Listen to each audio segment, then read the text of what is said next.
Okay, and we're ready to roll again. Thanks for sitting through all that nonsense there. While I got things switched over and got them ready, it looks like everything's good to go. We should be ready to have a good time with this game. Let me slide my microphone a little bit. Okay, that's probably better since I'm going to want to face the other way.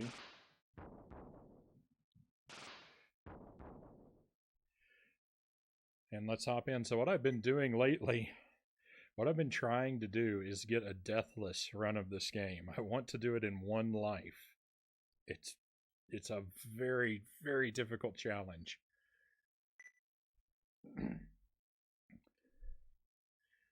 Put it on professional mode. So for a while, at least, maybe the first hour or so. Um, I mean, I don't know how long it's going to take. Um, for a while, we'll go for the deathless challenge, which means every time I die, I'm going to hit reset and start from the beginning, and we'll see what kind of luck I'm having with that.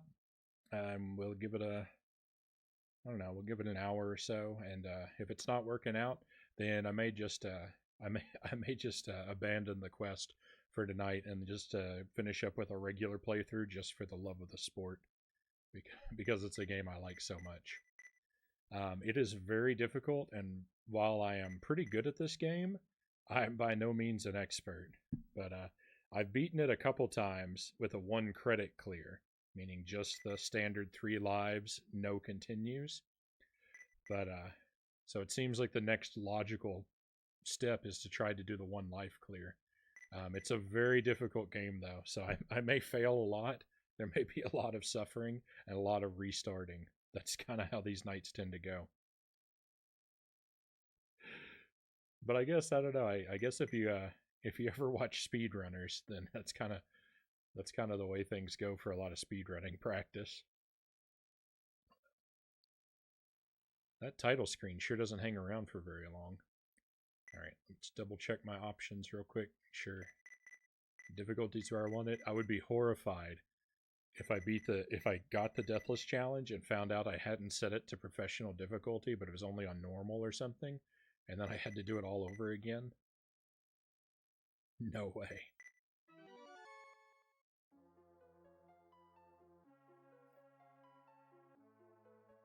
I like to let the opening cutscene play out the first time.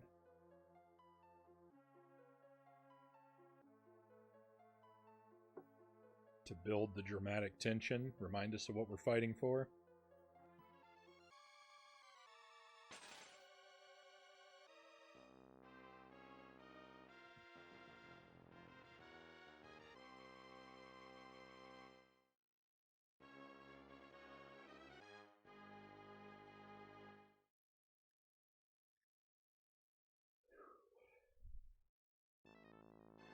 And here we go. First weapon sets the tone of the night. First weapon's fire. That's a pretty bad first weapon.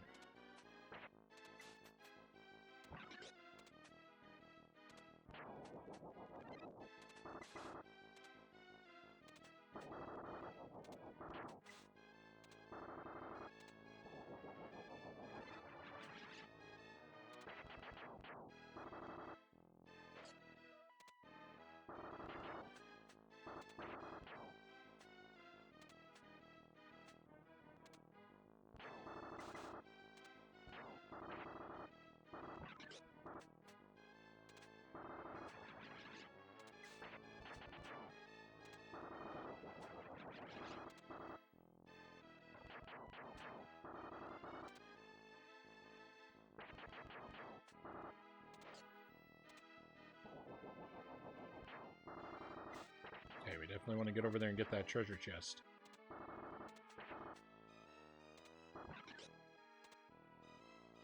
Okay, we're all powered up, except we need a better weapon. So if we can get a knife drop, we'll have everything we want.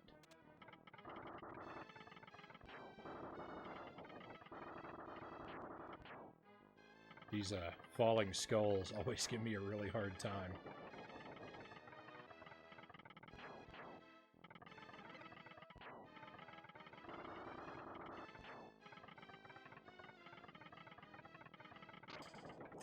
no, just like that.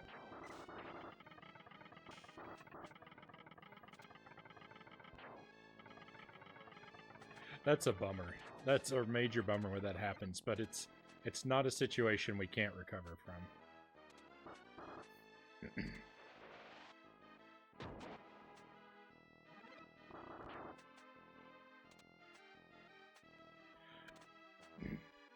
It is in fact a situation I'm quite familiar with.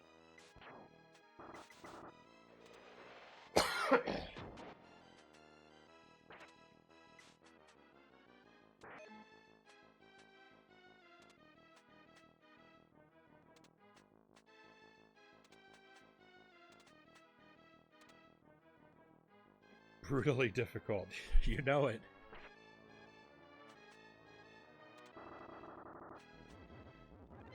So on Commodore 64, I'm guessing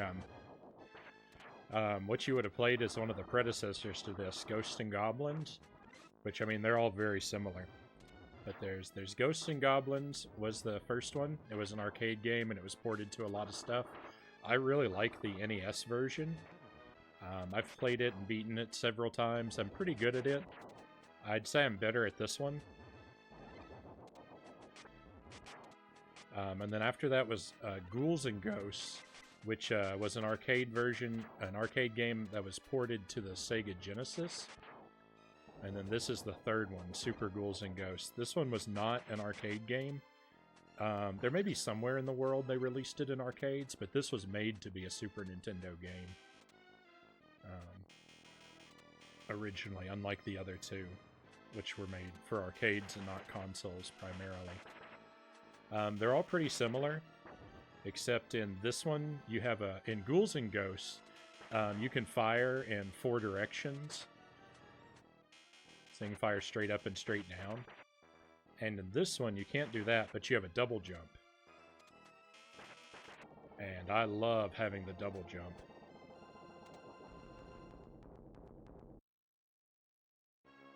I think that was it. I get the two mixed up all the time. No worries.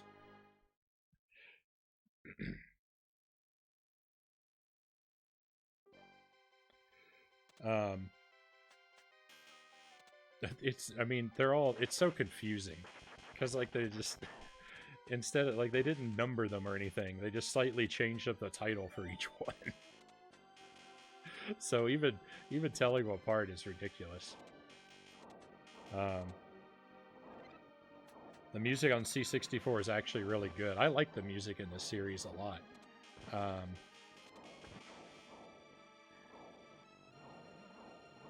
I've heard people complain that the music is repetitive, but I think if you have that complaint, it means you probably didn't make it very far in the game. Oh no! That's it! I died! Speaking of not making it very far, I died on level 2.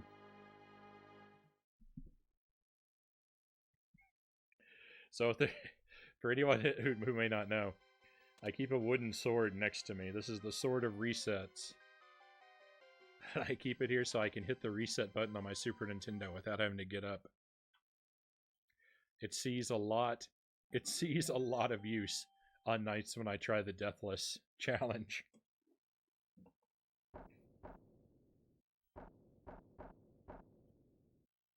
I love that big overworld map.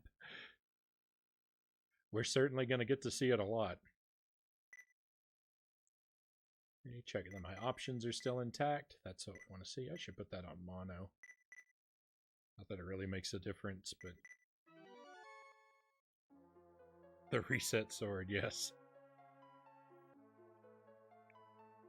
Oh, but yeah, when people complain about the music in this game being repetitive, every stage has different music, and every boss has its own unique music.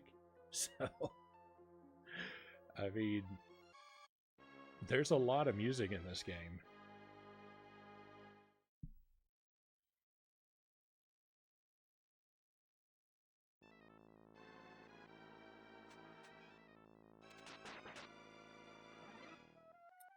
Starting with the fire again. It really loves to give us fire in that first chest.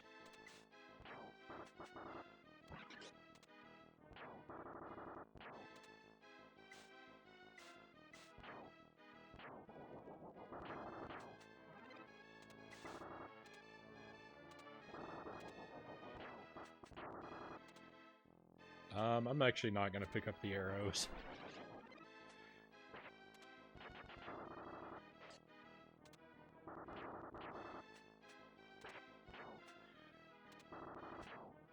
The arrows are a really good weapon until you upgrade your armor.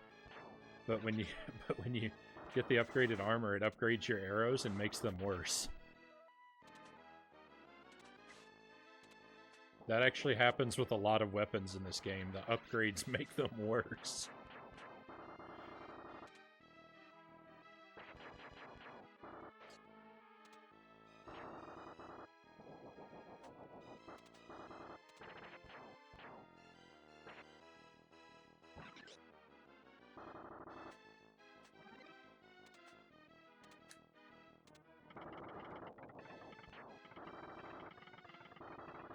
I'd really like to not lose my armor here. Of course, that was the easy one.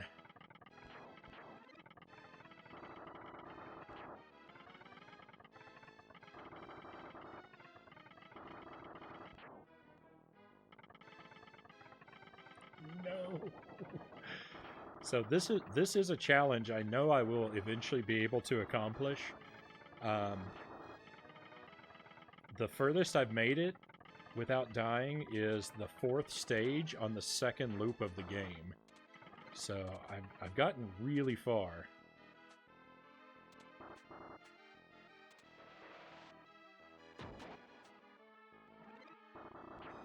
The last time I tried this, I had an absolutely horrible night, though. I couldn't make it past stage 4 on that night. I was feeling cursed.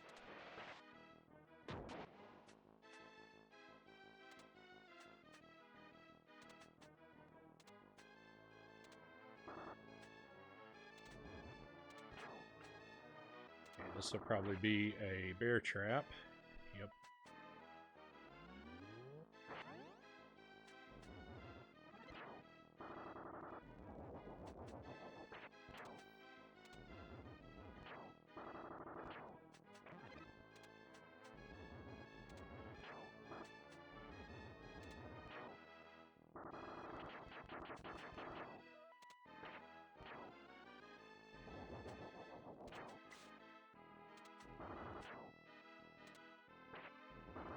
Yes! Oh, I was hoping for a knife, and I got a knife.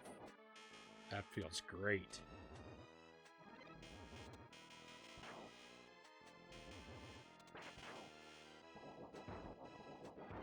So this is our optimal scenario, that we have the gold armor, the blue shield, and the knife. We cannot get any stronger or better equipped than we are right now.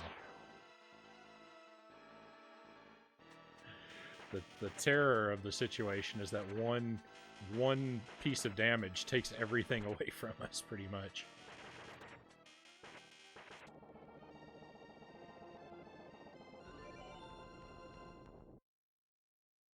You're absolutely smashing it this time. Sometimes I do well. Thank you. Sometimes I do okay. But the thing about this game is that when it goes wrong, it usually goes wrong so fast that it's impossible to recover.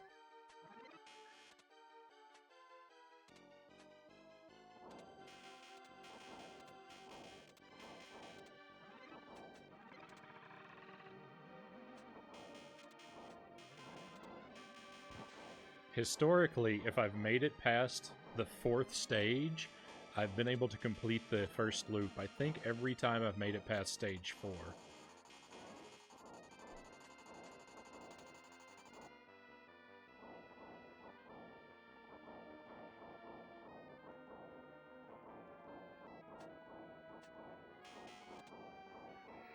Not that stages 5, 6, and 7 are easy, but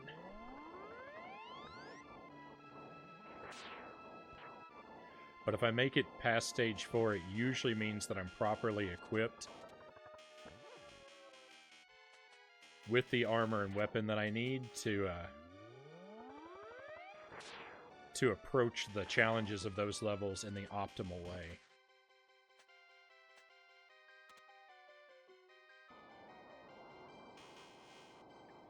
The controls look pretty cumbersome. Yeah, you got fixed jump arc.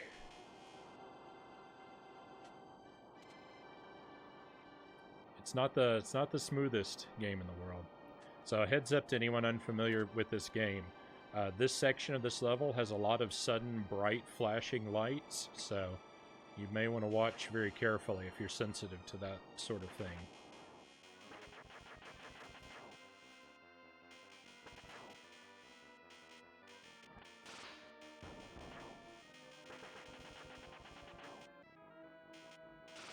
And I really should just not open chests at this point, because the only thing they can give me are, well, all the chests can give me are bad things.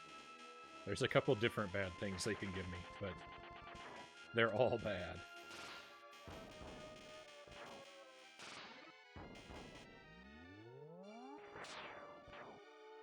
Hey, we got an extra life at some point, but I don't remember hearing the sound effect for it.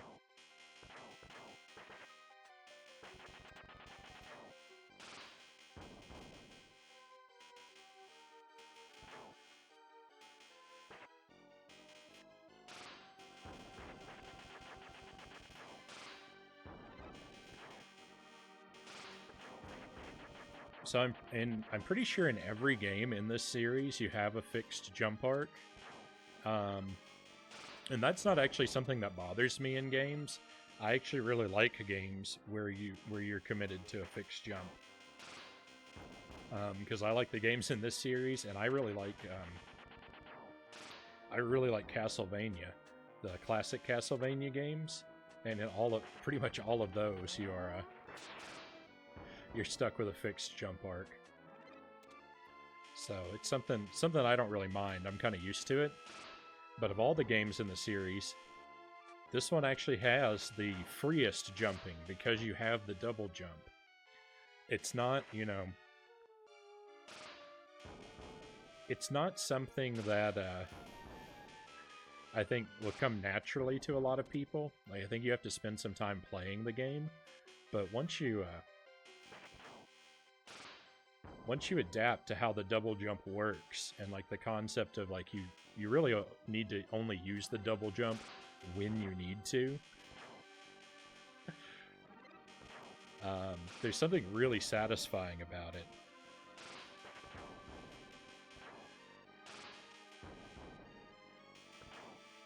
Because you actually have a lot of control over your jump. It just doesn't come the way it comes in a lot of other games. So even though it's clunkier, once you master it, it actually feels really precise.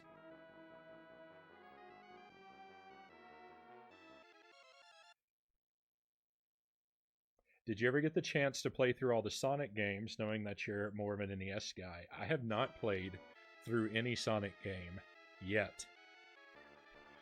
I do have a Sega Genesis. I have all of the Sonic games. They are on my to-do list. Some night I'm already planning. I'm going to do a stream. I'm going to title it Mario Kid Tries Sonic.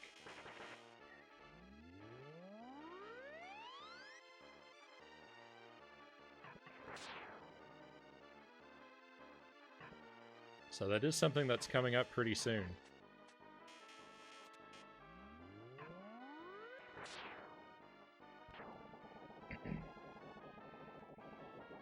Some of the games that I want to get to in the close-up future are, I want to do a playthrough of the Sonic games.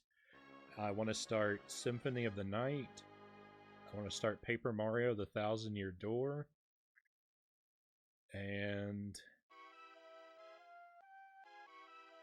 I kind of want to try out Dragon Warrior Monsters. I don't know why, but that game has been sitting in the back of my mind too. But that one's probably going to be on the back burner for a while. I don't know. I don't want to do that and Paper Mario at the same time. I really don't want to work on 2 RPGs at the same time.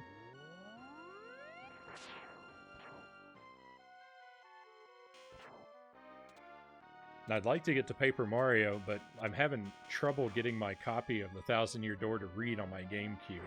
it works, but it's really inconsistent. And I'm worried I'm going to get a lot of crashes, and it's going to make the stream not very fun.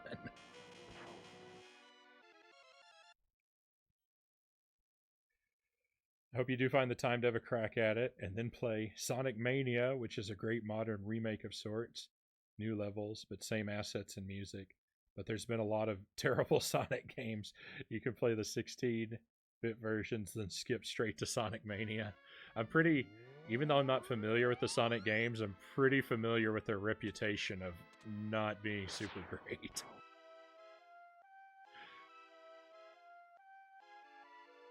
The 3D ones, particularly.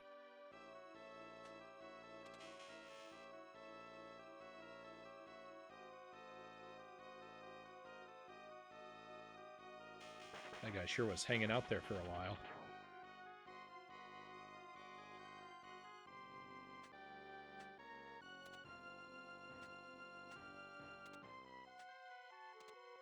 I love this move. This is one of my favorite parts in the game. You just walk off this ledge.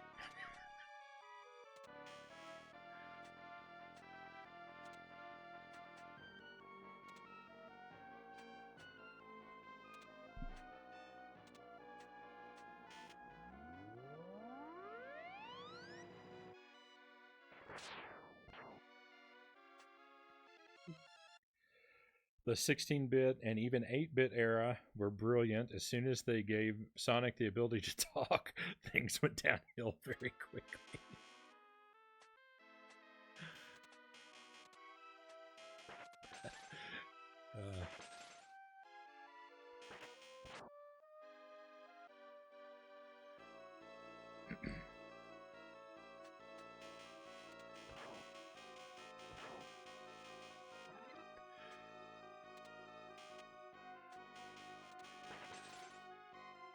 Maybe that's why Nintendo has been so hesitant to give any of their protagonists a significant amount of dialogue. They saw what happened to Sonic and they were like, "Oh no, we better not go down that road."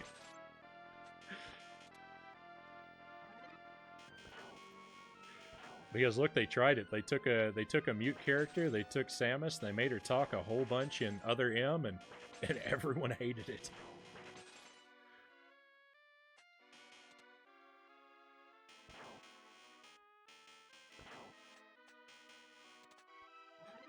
Whoa. We almost lost everything right there, my friends. Okay, this part coming up here. This is where a lot of my runs die.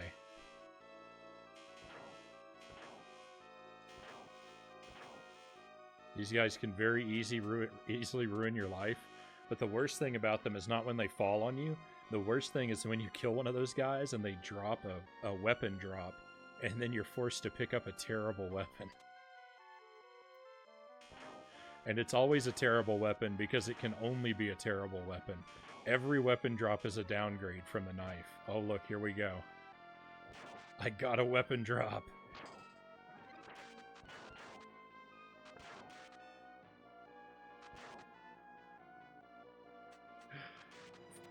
Oh, the bow is actually the best thing I could have gotten, especially if I was going to lose my armor. But I'm still not happy. This is far from a good situation to be in.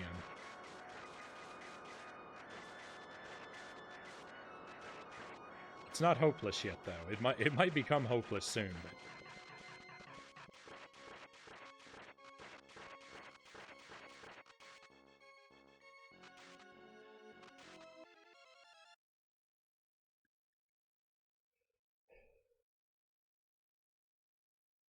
That was the charm about that era in general. Animated expression to tell a story.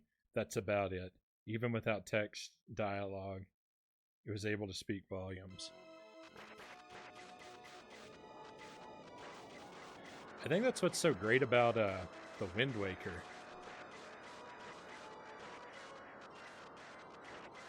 I know it's not part of that era, but I love the animation in the Wind Waker because Link is so expressive.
I just want to be real careful. And these blue guys just keep coming.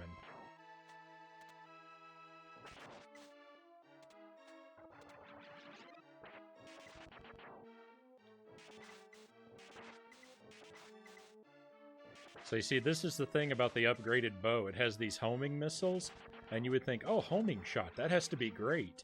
And it would be great, but the AI of the homing missiles is absolutely dreadful.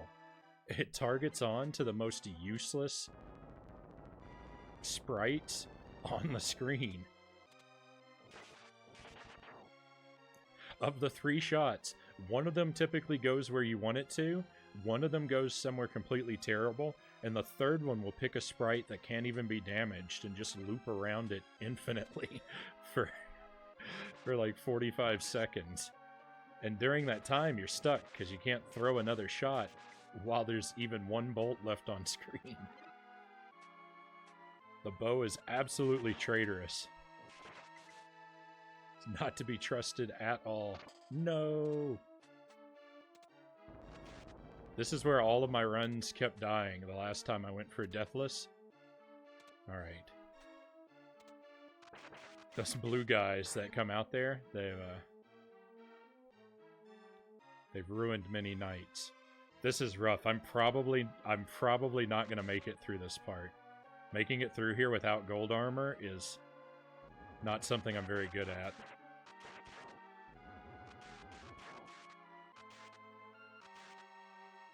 So we'll probably be resetting very soon.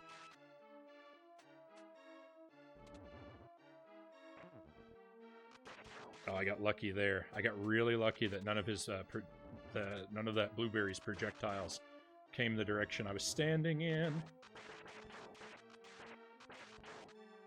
Because there would have been nothing I could do about it. Okay. Speaking of things I can't do anything about, here's another place I'm probably going to get hit. Oh, I can't believe I didn't.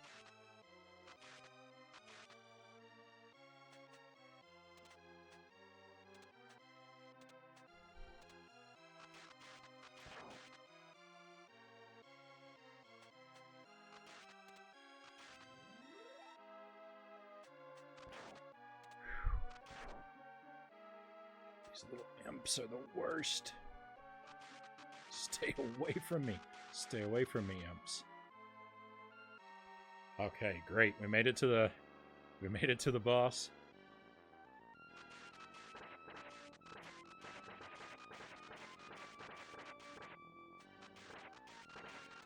I think this is the most slowdown inducing boss in all of video games. We're running at like half a frame a second.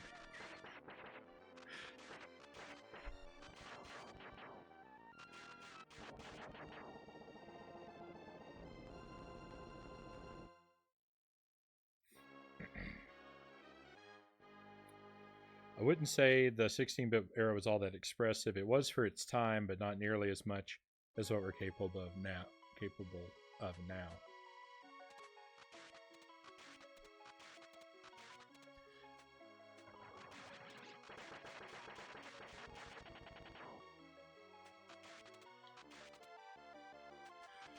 I mean, that's certainly true. My point really wasn't to compare the 16-bit era with the modern era in that way, but just to say that I think that character expressiveness is much more valuable than realism.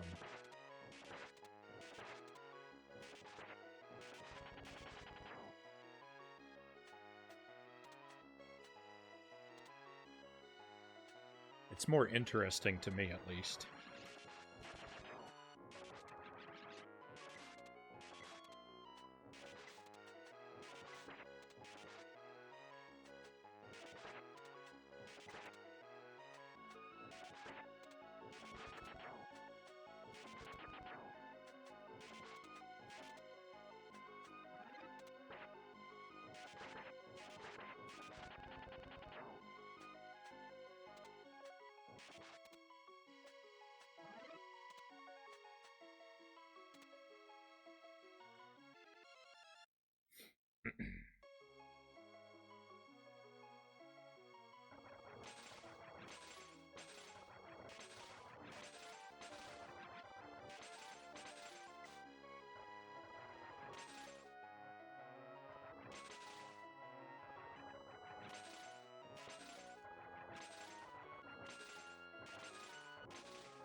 There's a chest around here somewhere, I think, but I don't know how to make it spawn.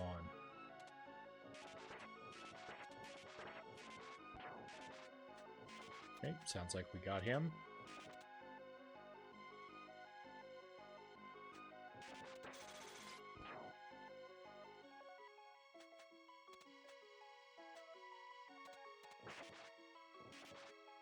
Gold armor, very nice.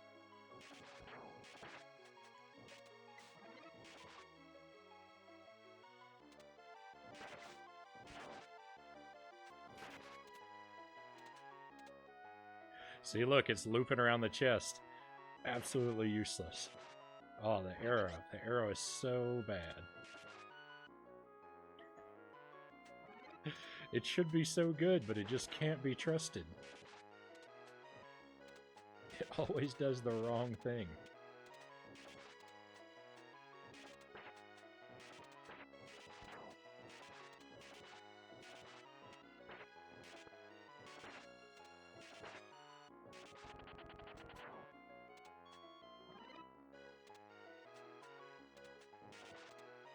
And like right there when I was fighting that big snowy guy, he's the only enemy in a 100-mile radius over there, and still one arrow was targeting him and 2 arrows were just going off into nowhere. I cannot say enough bad things about the upgraded crossbow. Oh, quick, run.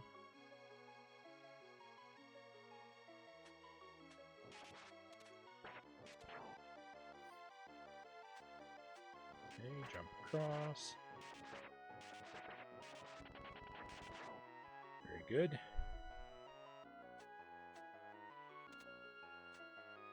Okay, there's supposed to be an avalanche there. It didn't happen.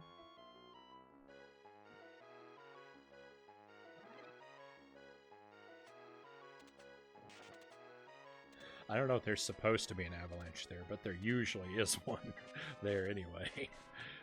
Is I guess what I should say.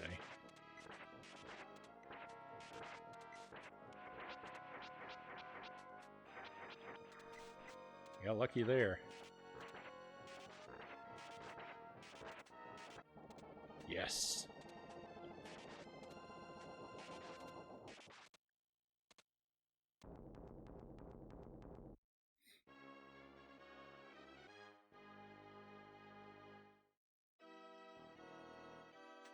Hey, I'm going to open that chest, but I'm not going to open it yet because I don't want to be backed into it if it turns out to be a bad weapon.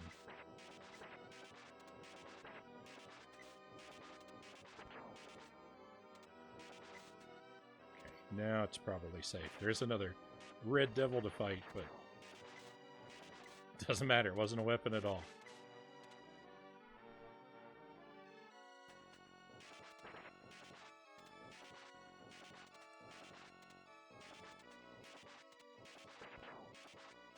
Got him.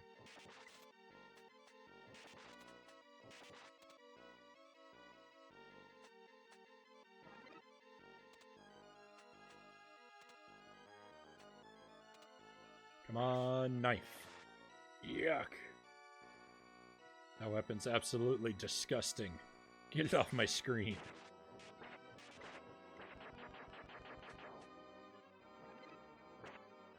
Another magician. This game just can't stop giving me magicians.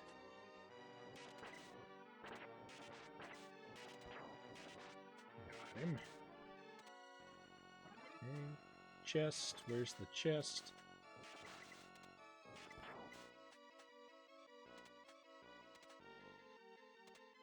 There's supposed to be a chest around here. I can't. There it is. Couldn't make it appear. Okay, it's also no good.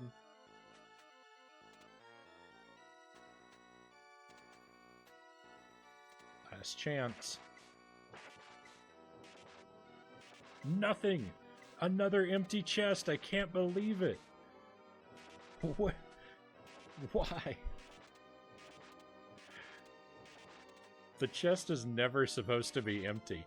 I got an empty chest last time I played. I can't believe I got another one.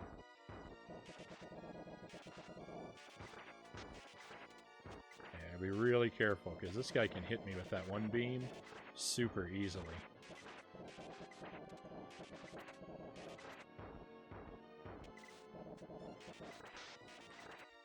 No, he did! Oh, we're in bad shape now.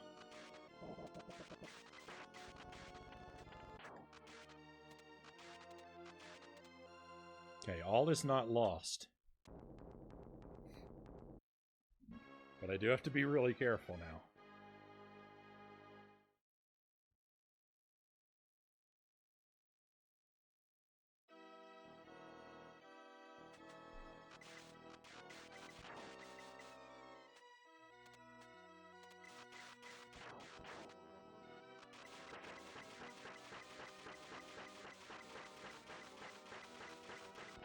I actually don't care what that is. While I'd rather have the knife,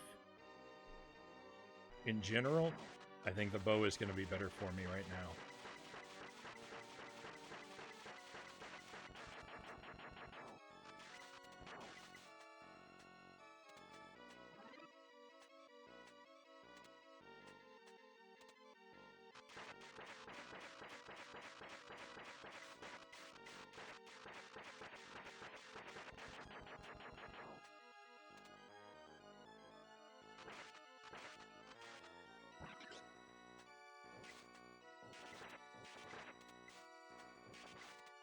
Oh no!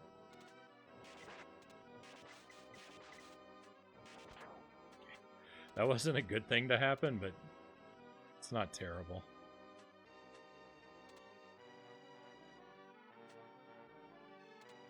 Actually, you know what? I think I have time. I want to go down here and see. What is this? Ah, magician again.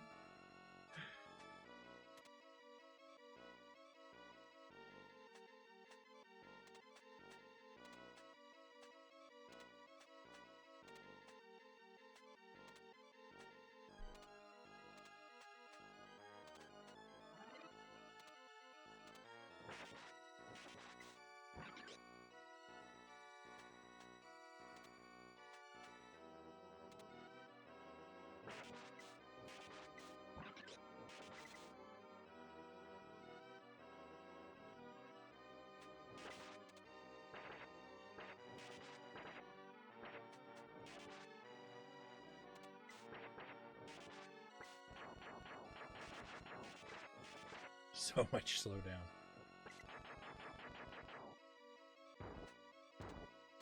Okay, give me a knife. Yuck.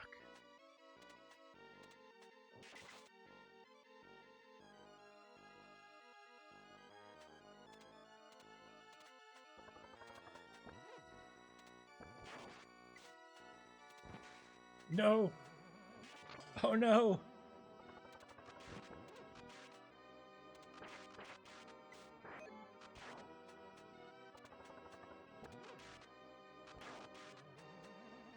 This room is one of the worst rooms ever designed. No, don't hit me, ghost, please. Okay. Oh man, we don't have a whole lot of time. I hope we can still pull this off.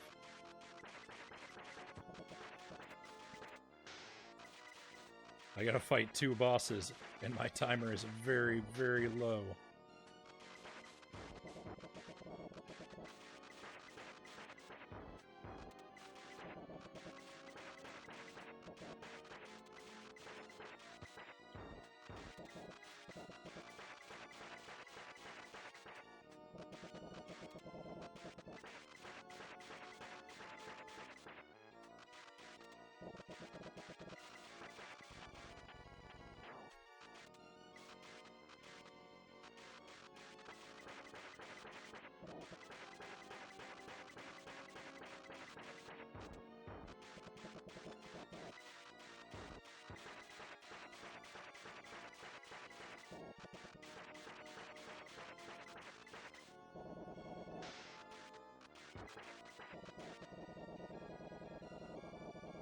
This guy's got a lot of health, and I've got a weak weapon.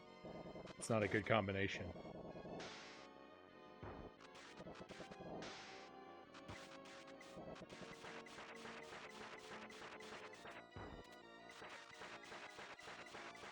Sorry I'm not looking at the chat.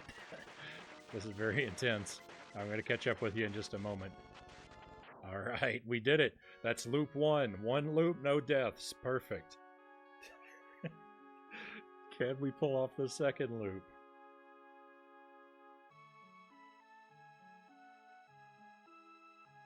I'm in a weird cleaning mood tonight. I get in those moods all the time. Unfortunately, I'm never as productive with them as I wish I were.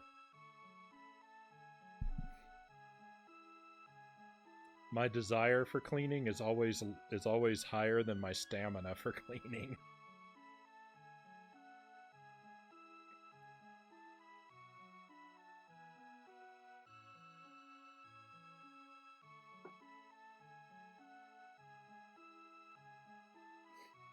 Well, the desk nice and clean at least. And the bed linen in the wash. All right.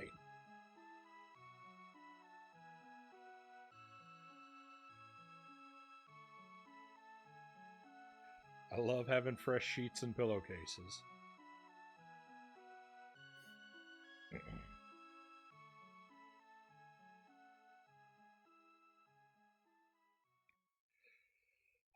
Okay, let's see how far we can get without dying. Time is it? It's 5.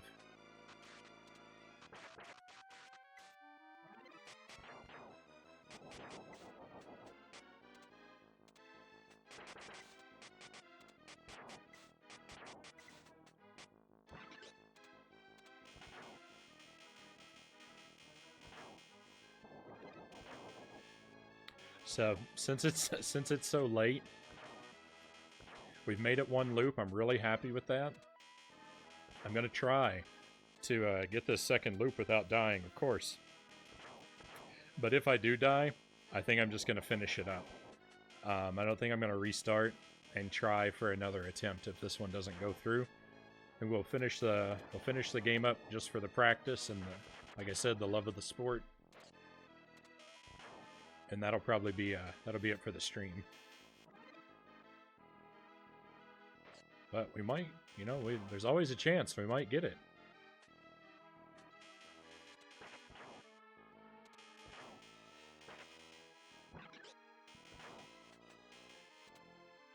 But I think if I lose this attempt, I think the odds of me making another good attempt at this late hour are not very high.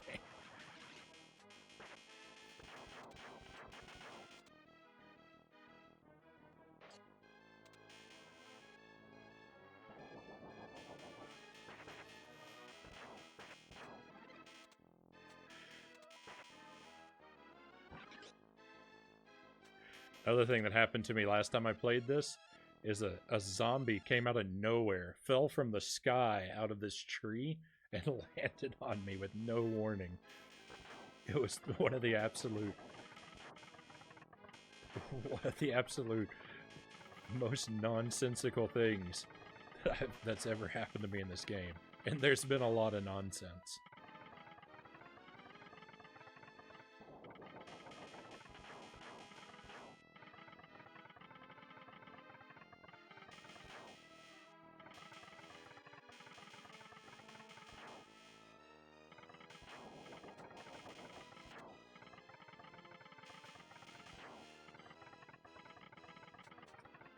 Hey, that was good. Making it through there without a hit? That's always something to celebrate.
Lost time once again.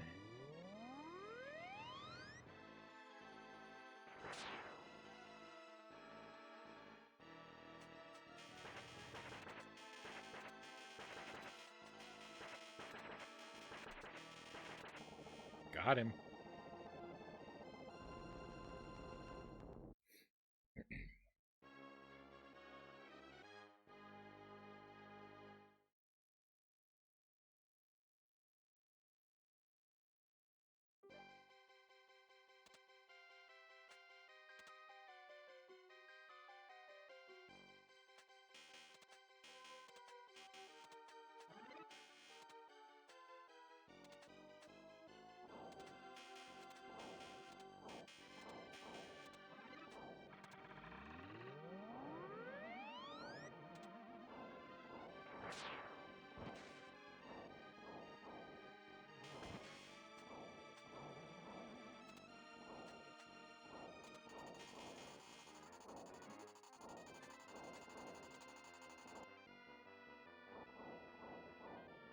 This axe swings so fast.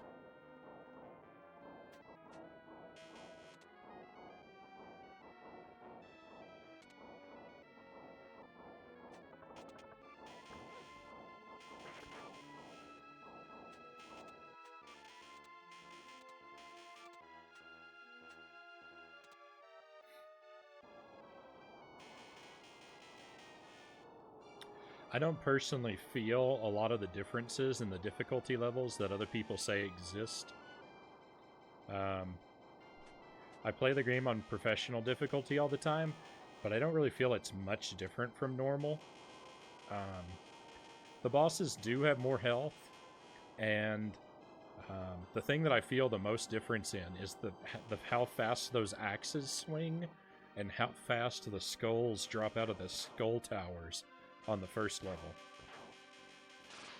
Like, those things are both really sped up for professional difficulty, and those are two things that sometimes give me a pretty hard time because of that.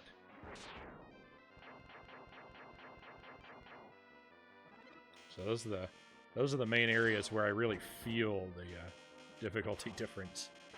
But so far as the regular enemies, yeah, the more of the random enemies spawn, and they move a little faster, but it's such a minute difference.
Doing pretty well, and so I'm kind of stunned into silence.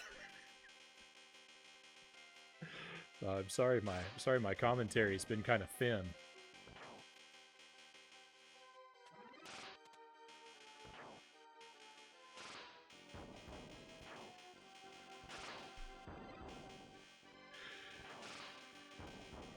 I don't want to wag my jaw too much and stumble into trouble. Because goodness knows that I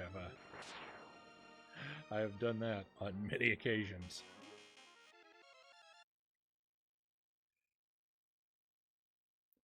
You have got you on one of my screens. while doing some amateur coding. Right on. I mean, that's what I usually do with streams. I very rarely put on a stream and just sit and watch the stream. I'm almost always doing something. Usually I'm cooking, sometimes cleaning. You know, sometimes I got work to do.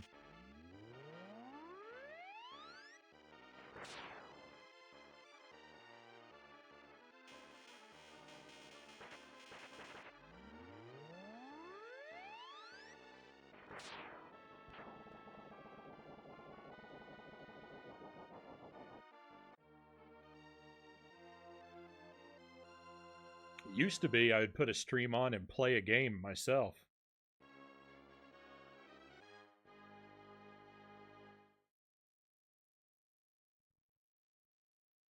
Sometimes I get stunned watching something. Might explain why I'm such a chatty catty.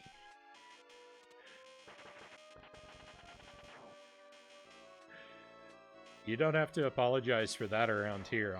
I prefer when people drop in and talk to me.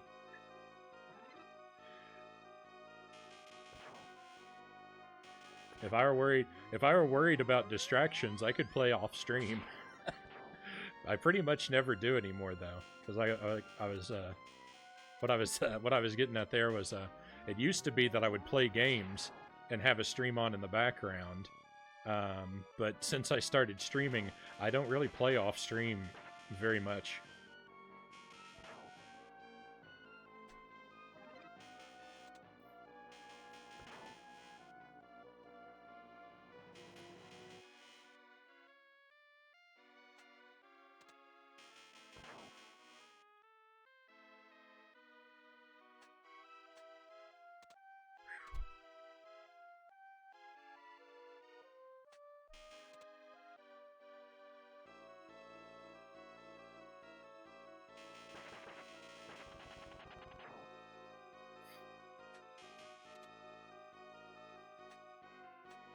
Perilous lava jumps.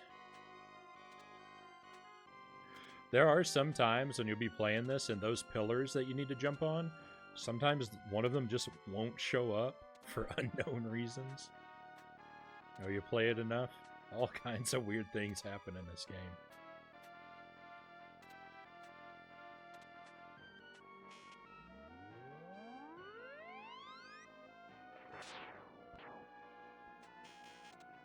This next part of this level, this part is super hard.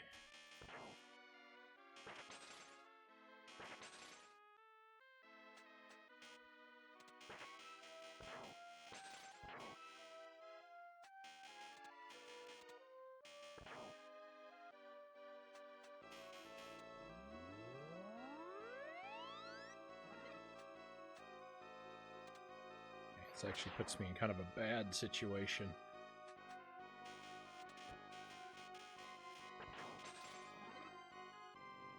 If we get a weapon drop out of a basket, we really want it to fall behind us.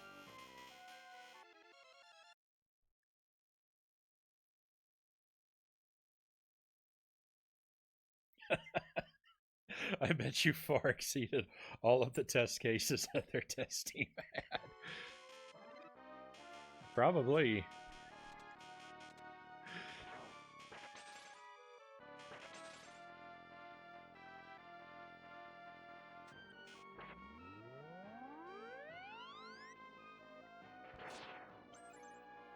No, I'm not a speedrunner, and I don't expect I ever will be. But I've probably played this game as much or more than some speedrunners. You know, definitely not as much or more than the best, but at least some of the people who speedrun it.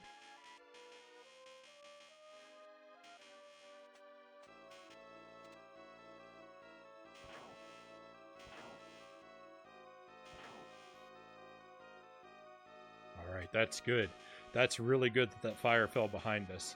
It doesn't mean we're completely safe, but it improves our odds.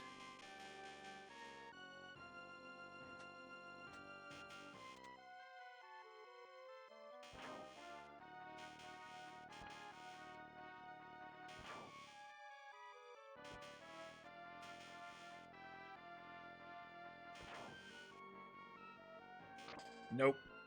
No, we lost it. Oh, not only did I get hit, but I got hit in such a way that I wasn't allowed to recover.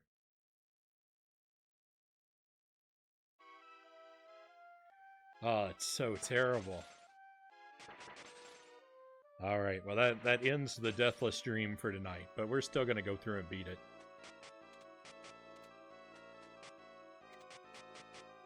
And then I'm gonna end the stream and cry myself to sleep. Oh, we made it so far. That's not the furthest I've made it, because I've made it to the next level on Loop 2 without dying. But that really hurts. That was such a good run, and to lose it right there. Oh, that hurts so bad.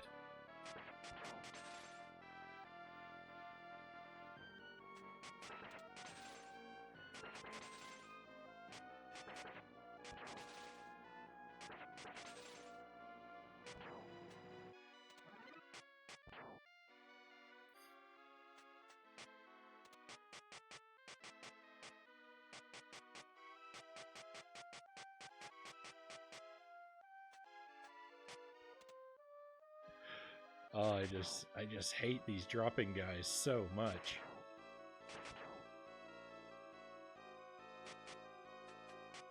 Everything about them is terrible.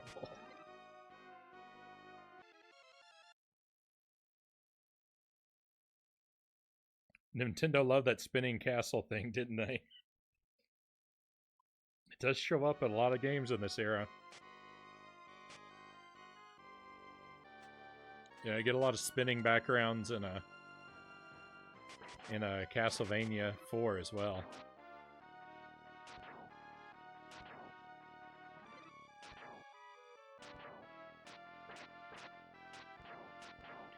And I know neither game was made by Nintendo, but I'm sure there was a conversation at some point where Nintendo was like, the Super Nintendo has that Mode 7 thing, and it'd be a really good idea if you showed it off. I don't think the spinning is done with Mode 7. I don't know, though. I don't really know how it's done.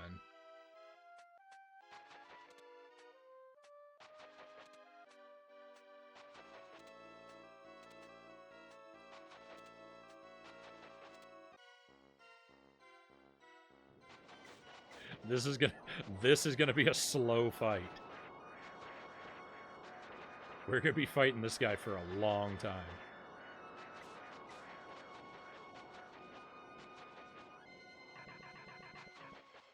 The scythe is an absolute garbage weapon.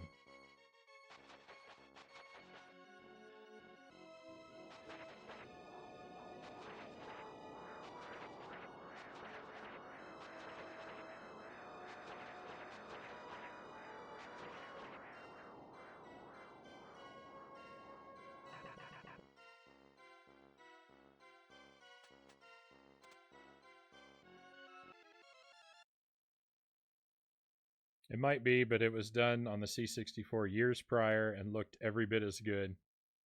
I would even argue in the game Nebulous, it looked even better.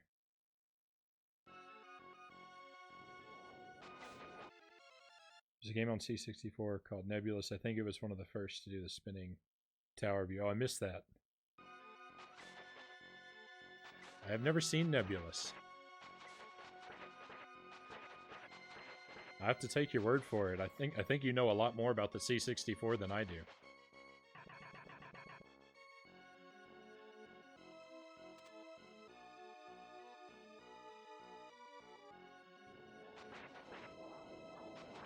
I only had the C64 for a couple years, and it was very early in my life, so my memories of it are all kind of sketchy.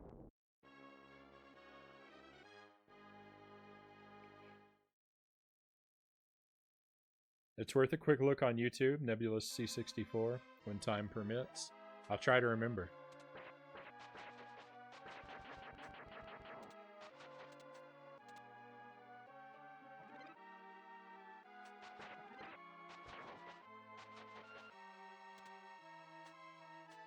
This is not going to go well.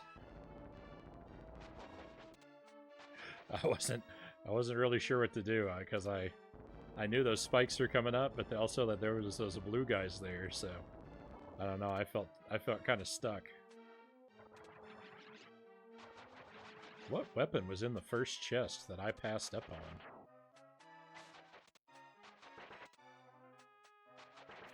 I can't believe I stuck with this scythe and didn't get a different weapon. Oh, the scythe or the fire? What do I want? They're both horrendous.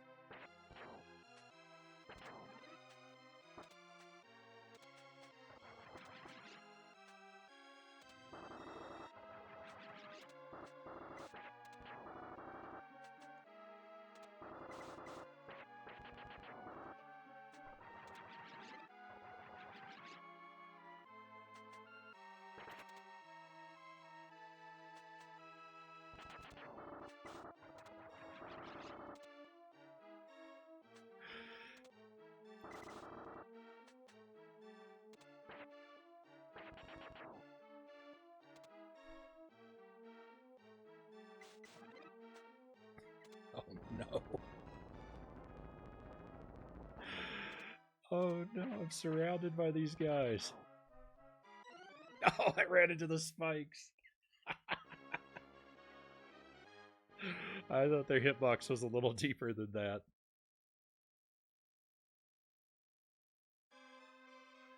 Oh, what tragedy. Okay, yes, I'll take it. Give me the crossbow.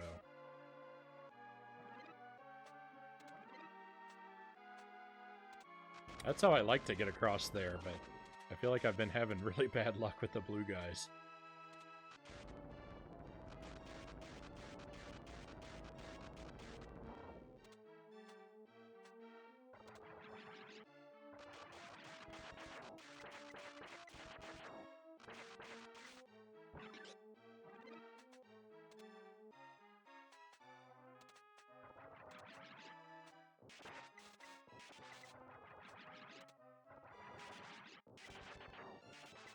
I'm not going to leave him behind.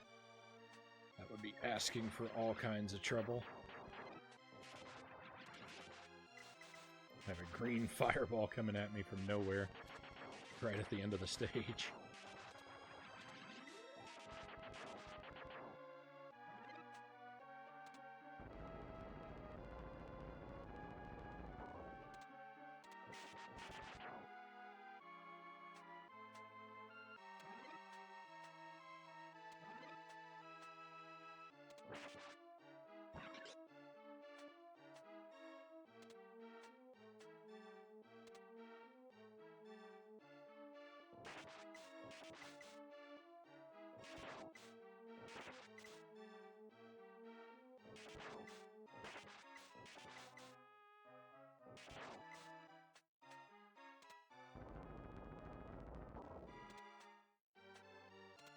When you're making that jump, right there that I just made, if a blue guy comes up while you're making that jump, there's absolutely nothing you can do about the situation.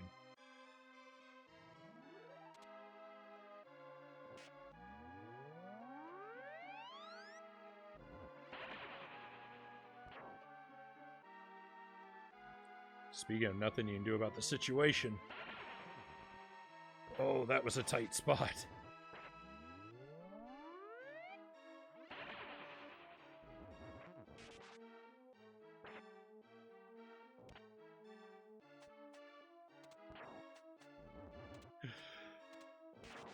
Oh, I hate coming through here with the arrows. The arrows are so traitorous.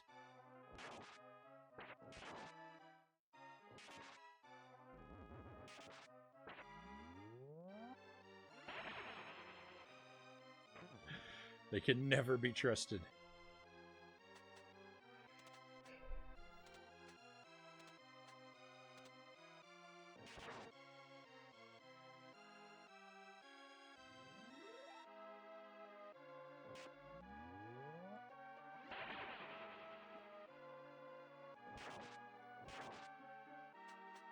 No!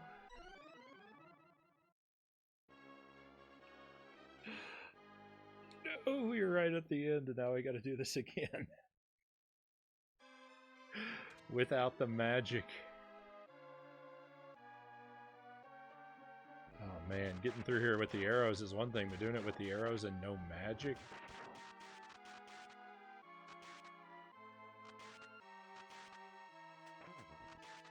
This is like squeezing blood from a stone.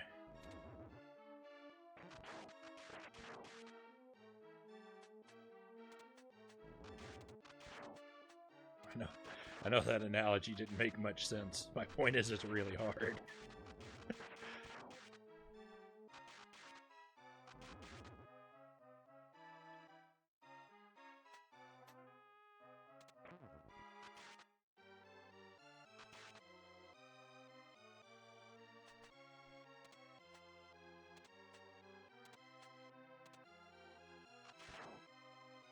I point this out a lot, but everything in this part of this level reminds me of food. Like, really gross food.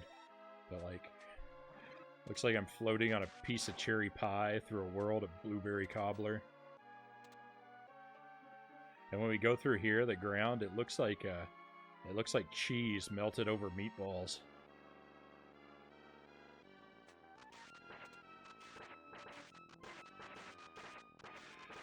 There was a pizza place in my hometown when I was a kid, and they had a pizza with meatballs under the cheese. It looked exactly like this.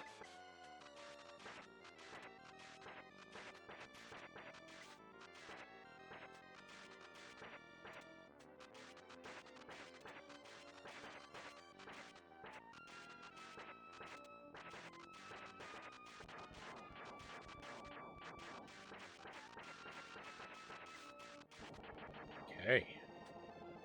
Made it out of there. Nice, now I'm hungry. It'll do that. It'll do that to you. It does it to me, at least.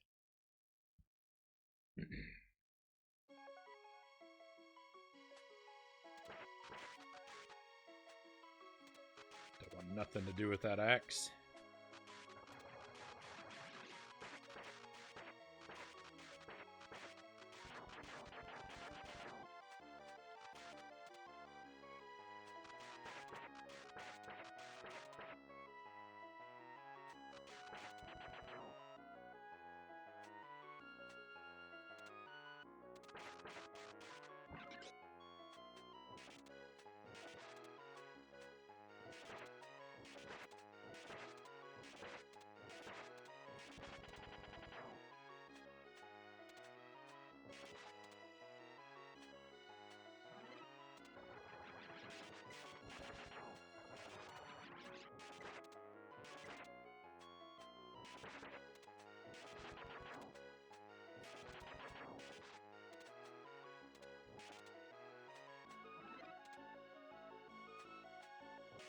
Oh no, I shouldn't have jumped up here.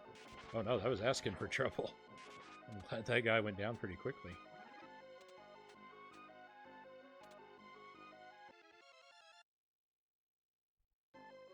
I could have been in a very tight spot there.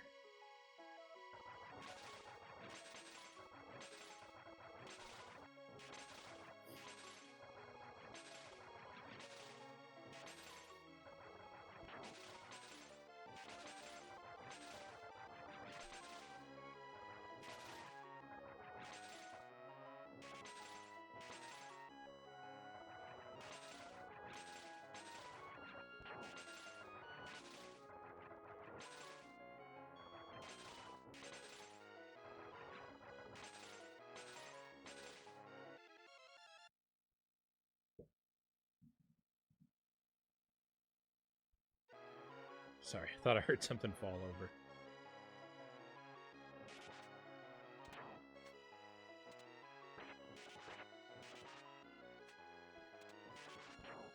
Got him.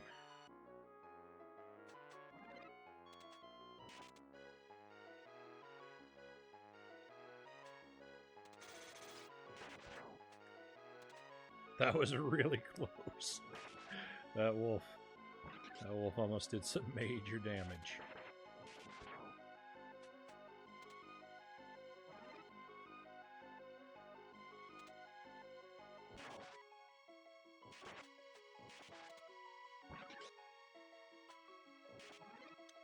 Hey, we're all powered up. Fortunately, we're still stuck with the arrows.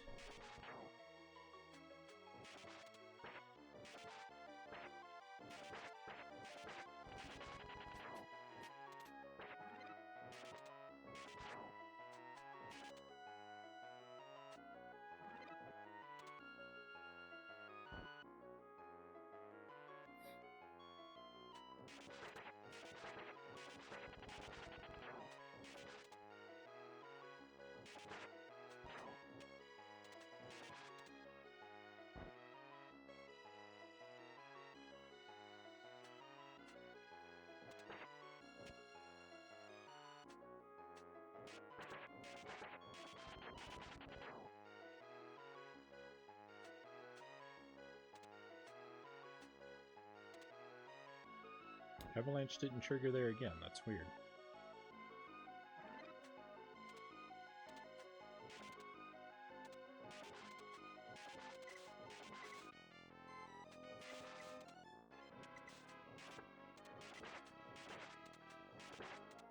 This guy gave me kind of a really nasty pattern last time, so... Whoa. Okay. A little better this time.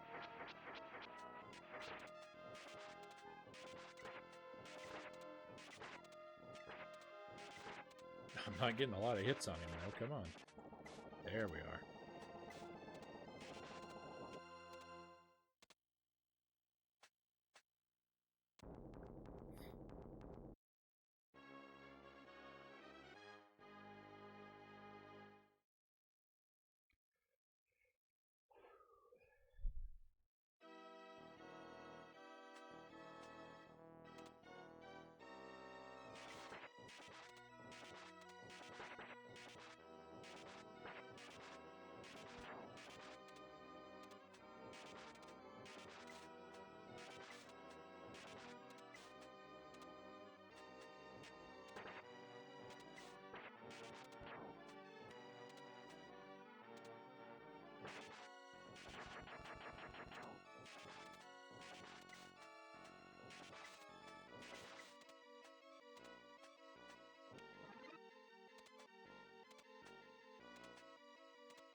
Show me a knife. Oh yeah, I can't get the knife. Every weapon's just going to be that. So that bracelet, I need that on the next level.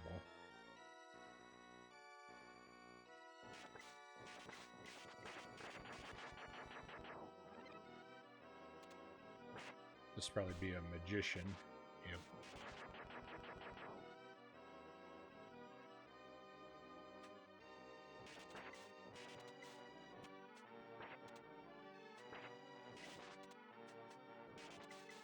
How did he get over there?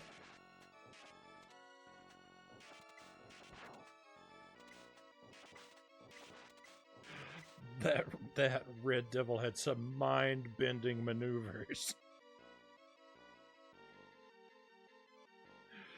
That was the sneakiest I've seen him be in a while.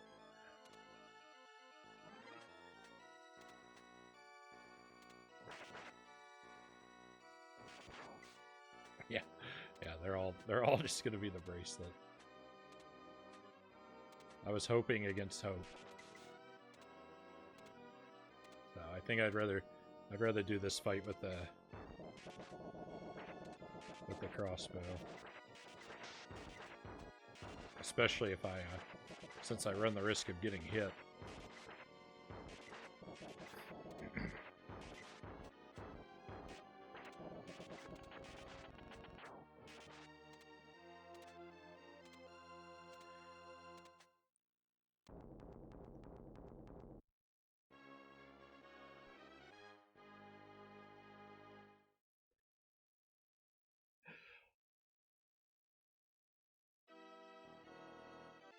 Okay, very quickly, my friends, I just want to tell you this. If you've never seen this game before, so the way it works, you have to beat the whole game twice in one sitting, like we're doing now. You have to do 2 loops. The boss of this level, you must defeat with that bracelet weapon that I didn't pick up on the stage before. Otherwise, it's just going to send us back to level 5. It won't let us finish the game if we beat the boss of this level with any other weapon. Defeating the boss of this level with that bracelet weapon is exceedingly difficult. So this stage, loop 2, stage 7, this is where the game begins. Everything else was just warm-up prologue level. Intro stage. This is where the game starts.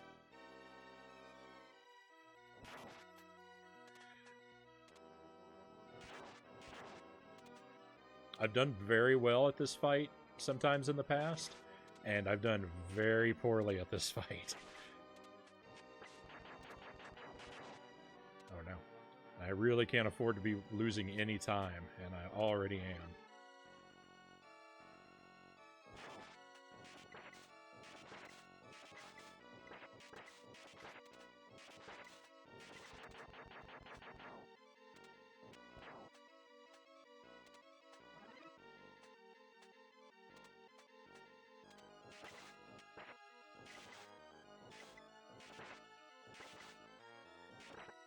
I think you can actually jump over this bird head without killing it, but it's such a risky maneuver, I'm always way too scared to try it.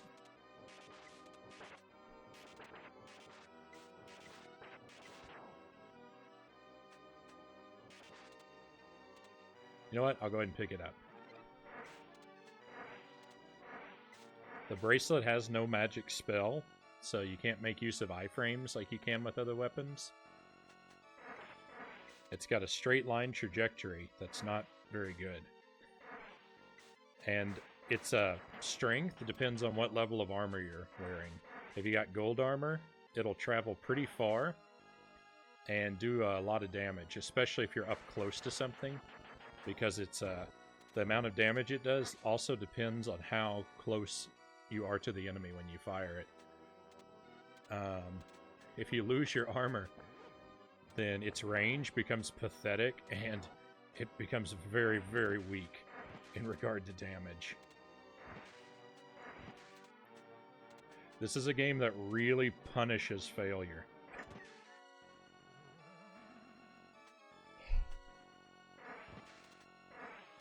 So, I'm always very scared to go into this fight.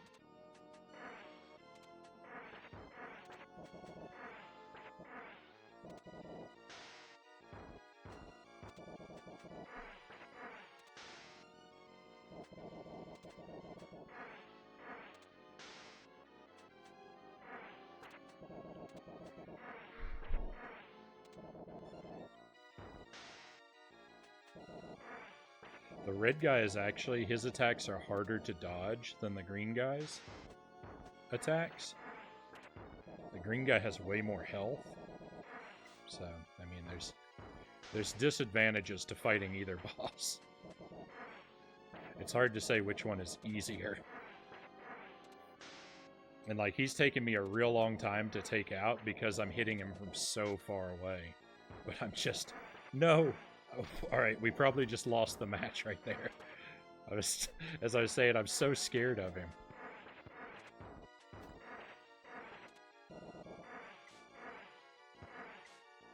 When you have gold armor, this weapon will eat enemy projectiles. So you can use that to your advantage, but it doesn't do it when you lose your armor. So I've lost that.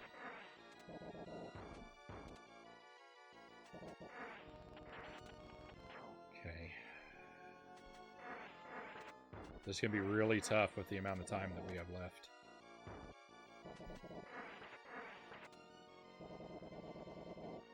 When he's at the edge here, I'm just completely boxed out. I gotta wait for him to back up because his fire stick is just too long. Come on, fire your ice beam. Thank you. No! There it goes. That's a bummer. That's a real bummer, because getting back to that boss with this weapon in hand is a chore.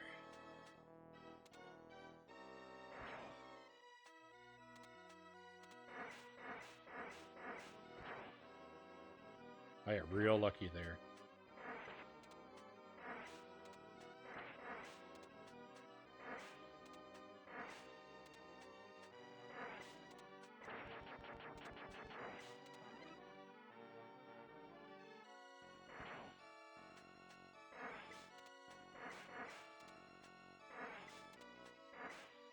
Fighting the Red Devil with this weapon is very challenging.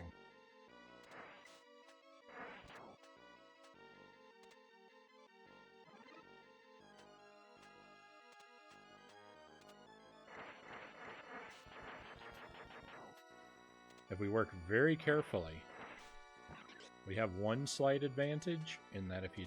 Oh no, I messed it up. I was gonna say, if you're very careful, you can get the gold armor to fight him, and it does make that a little easier, but still super scary.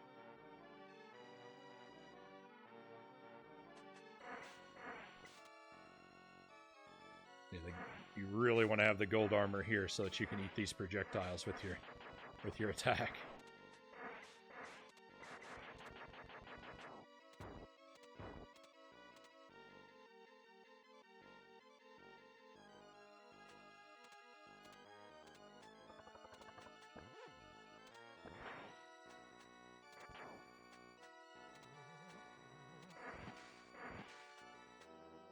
Yes!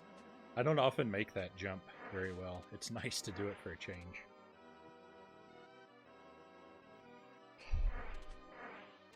Hey, the rematch.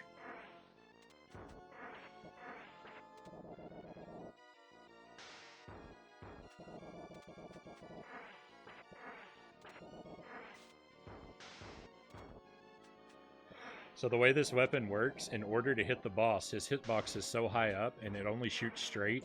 So basically you have to double jump to hit him. And when you double jump, it exposes you. You're very vulnerable to attack. They really knew what they were doing with it when they designed this fight. It is designed for maximum suffering.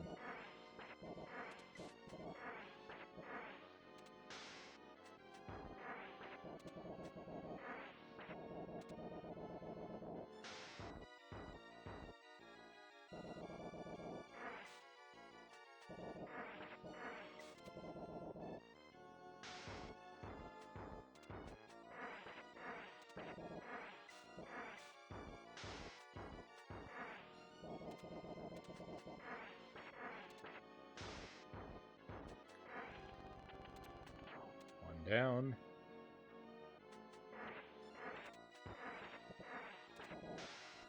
This guy here's the final boss of the game. If we can take him out. That's it.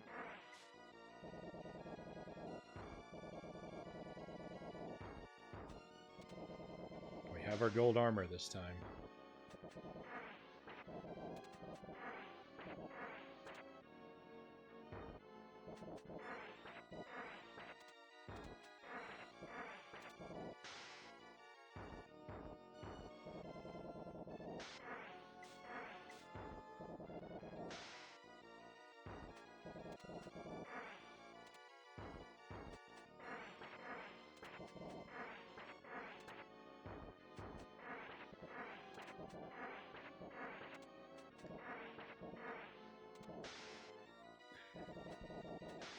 He's got so much health.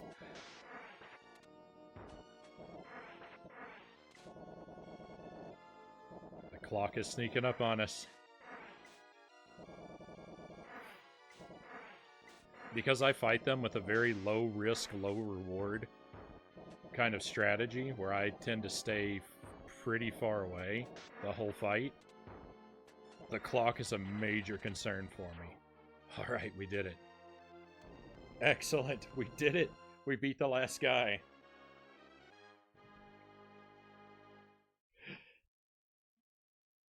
It looks like the game's not over, don't worry. This guy is not a final boss. This guy is a victory lap.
I keep missing my third bolt. Alright, that's it. Well done, thank you. We beat it. I love when we beat the game. We still got our golden armor, looking like a stud. It's my favorite.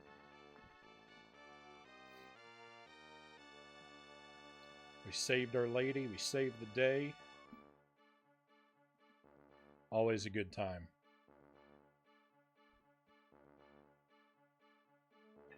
So, I didn't complete the Deathless challenge. I actually did complete a very interesting challenge because we didn't use any continues.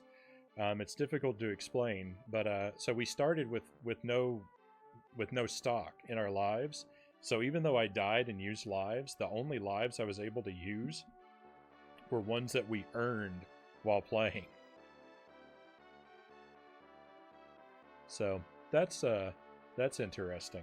That we beat it with no we beat it starting with no extra lives. That all of our extra lives came from our points accumulated. That's kind of cool.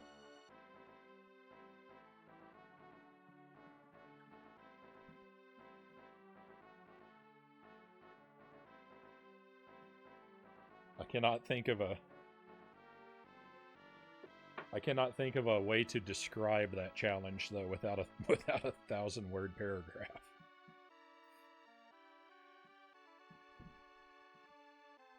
But we'll get the Deathless Run one day. I've made it 75% of the way there.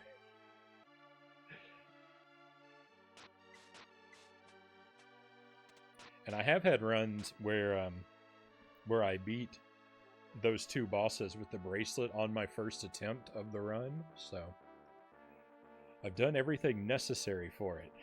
I just haven't had enough luck and skill come together to put the challenge together all at once yet. But all in good time, I suppose.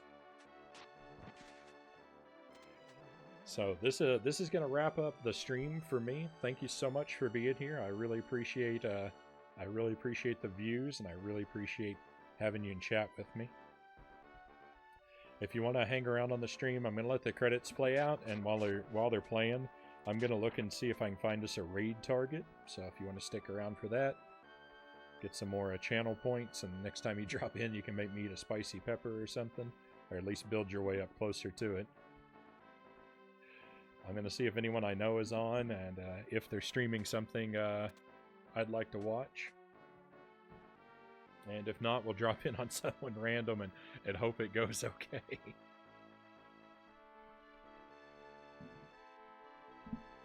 Welcome, mate. Enjoy the morning. Thank you very much. I'll be up for a while, so what I'm trying to get into a habit of where when I finish up a stream, I do the work needed to get my videos of it up on YouTube right away. But I'm really far behind on the YouTube archive, so I'm not in the pattern I want to be in yet. But I have a dream. I have a vision of having all my uploads caught up, and then using the hour after my stream to go ahead and put up the latest video, and be in a really good cycle.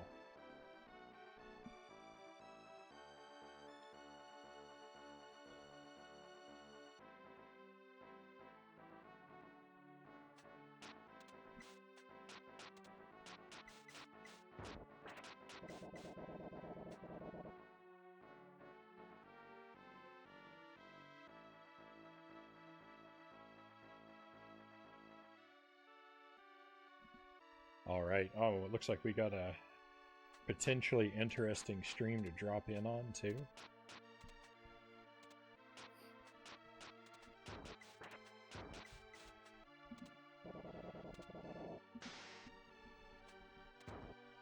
Oh, no.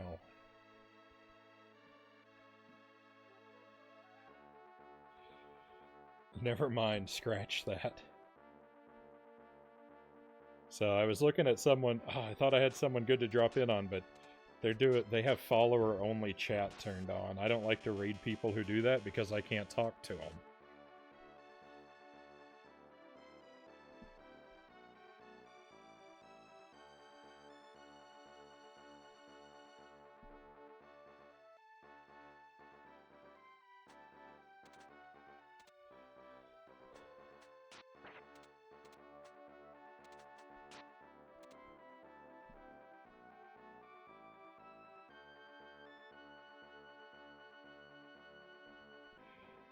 Someone's playing Kirby's Adventure, but I can't raid that stream either because I don't want to spoil the game. I haven't finished it yet.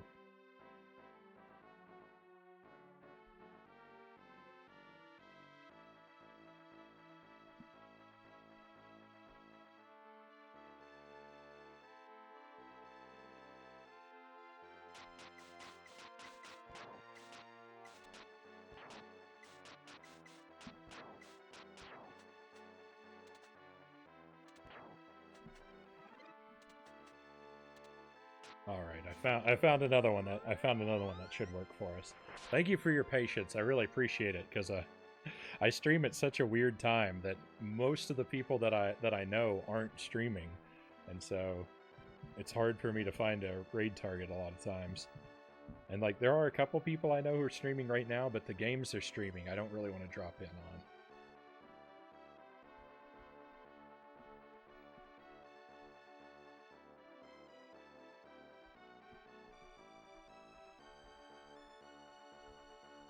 Alright, so if you'll come along with me, we'll drop in on this person. It looks like he's playing, well, he's playing Star Fox 64. He looks like to be a fairly new streamer, working his way to affiliate, so he'd probably really appreciate if we check him out. So let's do this. Again, just a reminder, I don't know the streamer. I don't endorse their content necessarily. If there's anything offensive or outrageous, I'm going to be just as upset as you are. But we drop in, give them a chance, get to know them. Let's see if they're any good. And we always hope to have a good time on the other side. One last time, thank you for being here for my stream. I really hope you'll tune in and catch me again. I really hope to see you. But for now, I'm going to see you on the other side of this raid, my friends. Thank you.